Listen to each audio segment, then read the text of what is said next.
जय हिंद दोस्तों। हम धीरज सर फिर से आज आपको ज्ञान संगम चैनल पर स्वागत करते हैं।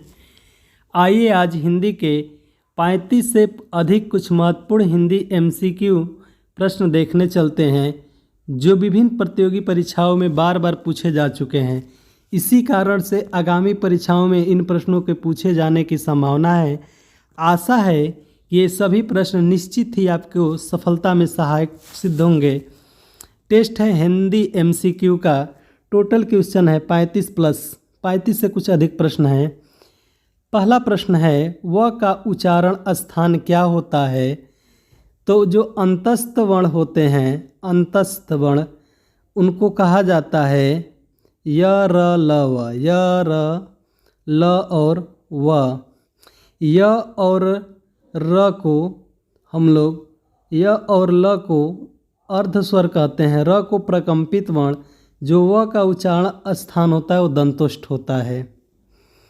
आगे हम बात करेंगे री को वर्णमाला में कहाँ स्थान दिया गया है। तो री को वर्णमाला में स्वरों में स्थान दिया गया है, री स्वर के अंतर्गत आता है। निम्न में कौन सा प्रकंपित वर्ण है। तो अभी चर्चा किए हैं र को क्या कहा गया है, र को प्रकंपित वर्ण के नाम से जानते हैं। आगे देखें अनुतान का संबंध है। अनुतान का संबंध किससे है। जो उच्चारण के समय से नहीं, उच्चारण के उतार चढ़ाव से। बिल्कुल सही है, ऑप्शन नंबर बी क्या है, करेक्ट उत्तर है। उच्चारण से निकली वायु से नहीं, उच्चारण के कंपन से नहीं। पांचवा प्रश्न है निम्न में उत्क्षिप्त व्यंजन, इसी का दूसरा नाम है द्विगुण व्यंजन किसे कहते हैं। उत्क्षिप्त व्यंजन किसको कहते हैं। जो ड और ढ के नीचे हम नुक्ता लगा देते हैं, इन्हें हम क्या कहते हैं, उत्क्षिप्त व्यंजन के नाम से जानते हैं। यानी विकल्प बी सही उत्तर हो जाएगा। आगे हम देखेंगे निम्न में अर्ध स्वर किसे कहते हैं। अभी हम चर्चा किए हैं अंतस्थ वर्ण होते हैं य र ल व। य और ल को हम क्या कहते हैं, अर्ध स्वर के नाम से जानते हैं। य और व को हम अर्ध स्वर के नाम से जानते हैं। ऑप्शन नंबर बी क्या है, राइट उत्तर है। रूपांतरण के आधार पर शब्द के कितने भेद बताए गए हैं। देखा जाए तो रूपांतरण के आधार पर शब्द दो प्रकार के होते हैं। एक होता है सार्थक शब्द और दूसरा होता है निरर्थक। सार्थक के बाद दूसरा होता है निरर्थक शब्द। सार्थक शब्द जिसका कुछ अर्थ निकले, निरर्थक शब्द जिसका कुछ अर्थ नहीं निकले। जैसे लोग बोलते हैं चाय वाय, पानी वानी। तो चाय क्या है, एक सार्थक है, वाय क्या है, एक निरर्थक शब्द है। आँख का तत्सम रूप बताइए। आँख का तत्सम होता है अच्छी। निम्न में कौन रूढ़ शब्द का उदाहरण है। कौन सा रूढ़ शब्द का उदाहरण है। तो लंबा है उदर, यानी लंबोदर। यह क्या है, रूढ़ शब्द का नहीं, ये तो हो जाएगा योग रूढ़ शब्द। जल को क्या अलग अलग तोड़ के लिख सकते हैं, नहीं। यह क्या है, रूढ़ शब्द का उदाहरण है। 9वें का उत्तर हो जाएगा ऑप्शन नंबर ए। निम्न में कौन सा शब्द देशज नहीं है। ढेबरी, पोखर, ढोर, पुष्कर क्या है, यह एक तत्सम शब्द है। यह देशज का उदाहरण नहीं है। अगला प्रश्न है अर्थ के आधार पर शब्दों को कितने भागों में बांटा गया है। तो अर्थ के आधार पर शब्द के दो भेद होते हैं, या रूपांतरण के आधार पर शब्द के दो भेद बताए गए, एक सार्थक और दूसरा निरर्थक। अगला हम देखें धरित्री का तद्भव। धरित्री का तद्भव रूप क्या होगा। तो धरित्री का तद्भव क्या हो जाएगा, धरती तद्भव रूप है, लेकिन धरित्री क्या है, तत्सम रूप है। निम्न में संकर शब्द है। संकर शब्द उसे कहते हैं जो दो शब्दों से मिलकर बनता है। जैसे रेल प्लस गाड़ी बराबर बना क्या, रेलगाड़ी। ठीक, परीक्षा प्लस हाल बराबर क्या बना, परीक्षा हाल। अगला प्रश्न है कबूतर किस भाषा का शब्द है। तो देखा जाए तो कबूतर हमारा फारसी भाषा का एक शब्द है। समूहवाचक संज्ञा का उदाहरण निम्न में कौन सा है। तो संज्ञा कितने प्रकार की होती है? तो संज्ञा 5 प्रकार की होती है। ट्रिक क्या है? बीजेपी की सभा। यही क्लास में हम ट्रिक भी बताते हैं। व्यक्तिवाचक, जातिवाचक, पदार्थवाचक, समूहवाचक और भाववाचक, ये 5 प्रकार की संज्ञाएं होती हैं। समूहवाचक संज्ञा का उदाहरण पूछा गया है यहाँ पे। तो समूहवाचक के अंतर्गत कौन आ जाएंगे? पौधे। पौधे क्या हो जाएंगे? समूहवाचक संज्ञा हो जाएंगे। निम्न में कौन जातिवाचक संज्ञा है? जातिवाचक संज्ञा जिसे एक निश्चित जाति का बोध होता है। नेताओं की एक क्या होती है? जाति, यानी ऑप्शन नंबर ए क्या हो जाएगा? बिल्कुल सही उत्तर हो जाएगा। रुकावट किस प्रकार की संज्ञा है?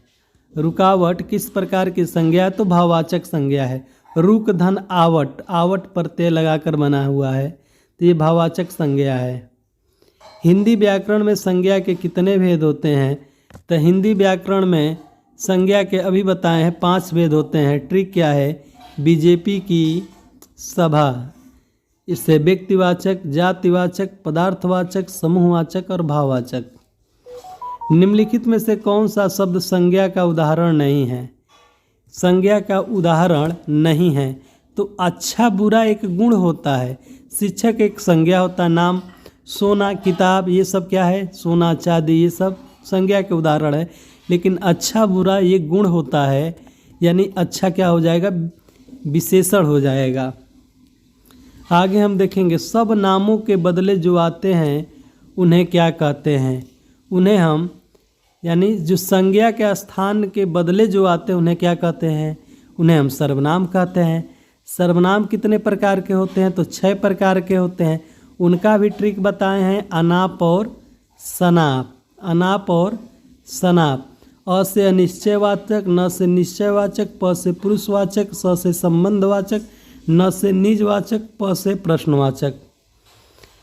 बात करेंगे हम कि पुरुषवाचक सर्वनाम कितने प्रकार के होते हैं। तो पुरुषवाचक सर्वनाम 3 प्रकार के होते हैं। पहला उत्तम पुरुष, दूसरा क्या मध्यम पुरुष, और तीसरा होता है अन्य पुरुष। पुरुषवाचक सर्वनाम कितने प्रकार के? 3 प्रकार के।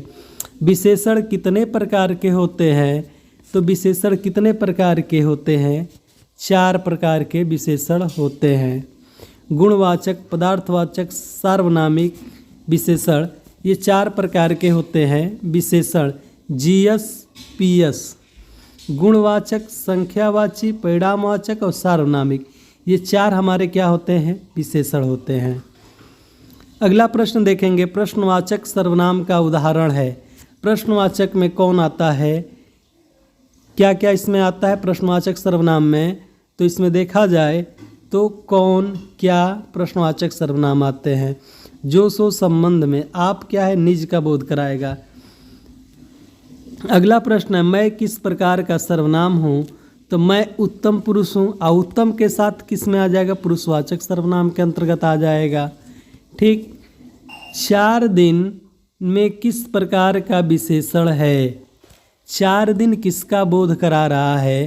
तो यहाँ देखा निश्चित परिमाणवाचक का बोध करा रहा है कि 4 दिन एक निश्चित परिणामवाचक का बोध करा रहा है। रचना के दृष्टि से क्रिया के कितने भेद हैं? रचना के दृष्टि से क्रिया के कितने भेद हैं? तो 2 भेद हैं। कौन कौन? सकर्मक और दूसरा क्या होता है? अकर्मक। अकर्मक होता है। एक सकर्मक क्रिया होती है और दूसरी अकर्मक क्रिया होती है।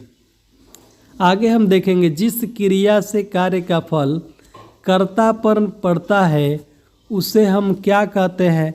तो उसे हम अकर्मक क्रिया कहते हैं। और जिस क्रिया के कार्य का फल कर्म पर पड़ता है उसे सकर्मक कहते हैं। आगे देखें वाच्य होते हैं। वाच्य कितने प्रकार के होते हैं? वाच्य 3 प्रकार के। कृतवाच्य, दूसरा होता है कर्मवाच्य और तीसरा होता है भाववाच्य, यानी 3 प्रकार के वाच्य होते हैं। अगला प्रश्न देखेंगे वर्तमान काल के कितने भेद हैं? तो वर्तमान काल के कितने भेद होते हैं? तो 5 भेद होते हैं। सबसे ज़्यादा भूतकाल के 6 भेद होते हैं। 6 भेद भूतकाल के। 3 भेद होते हैं भविष्य काल के और वर्तमान काल के 5 भेद होते हैं। निम्नलिखित में कौन भविष्य काल का भेद नहीं है? तो इसका सामान्य भविष्य काल होता है, संभाव्य भविष्य काल होता है, हेतु मध्य भविष्य काल ये होता है, संदिग्ध भविष्य काल ये भविष्य काल के अंतर्गत नहीं आता है। यानी ऑप्शन नंबर सी हमारा करेक्ट उत्तर हो जाएगा। राधा से गाया नहीं गया, यह इस वाक्य में कौन सा वाक्य है? राधा से गाया नहीं गया, इसमें भाववाच्य है।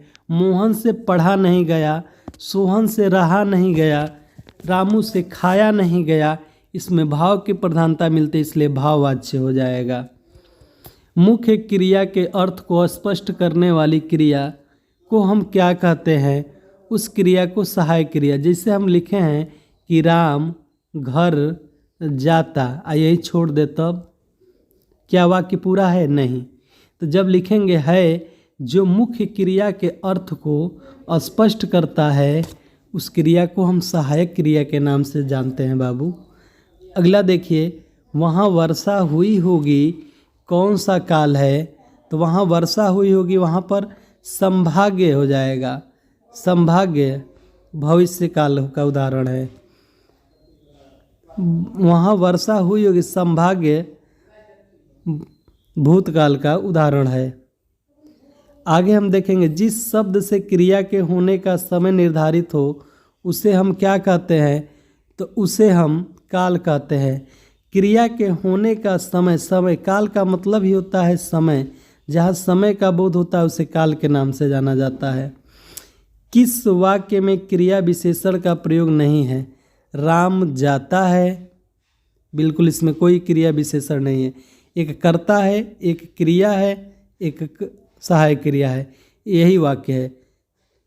यहाँ हमसे पूछा किस वाक्य में क्रिया विशेषण का प्रयोग नहीं है? राम जाता है में नहीं है। सीता भोजन पकाती है, पकाना क्या? भोजन। उसने रोते रोते कहा, इसमें भी है। वह जाएगा, क्रिया विशेषण है, लेकिन राम जाता, इसमें क्रिया विशेषण का प्रयोग नहीं हुआ है। निम्न में कौन सा अव्यय का भेद नहीं है? अव्यय के अंतर्गत आते हैं शब्द 2 प्रकार के हुए, एक विकारी और दूसरा अविकारी। विकारी के अंतर्गत आते हैं संज्ञा, सर्वनाम, विशेषण, क्रिया। और अविकारी के अंतर्गत आते हैं क्रिया विशेषण, समुच्चय बोधक, संबंध बोधक, विस्मयादि बोधक। ये किसके अंतर्गत आते हैं? अविकारी के अंतर्गत आते हैं। तो देखा जाए, अविकारी को ही हम क्या कहते हैं? अव्यय के नाम से जानते हैं।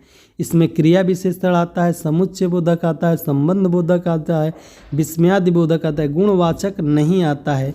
यही इसका भेद नहीं है। अगला प्रश्न है, स्वर संधि का भेद नहीं है। संधि का अर्थ क्या होता है? मेल, योग, जोड़, ये सभी क्या है?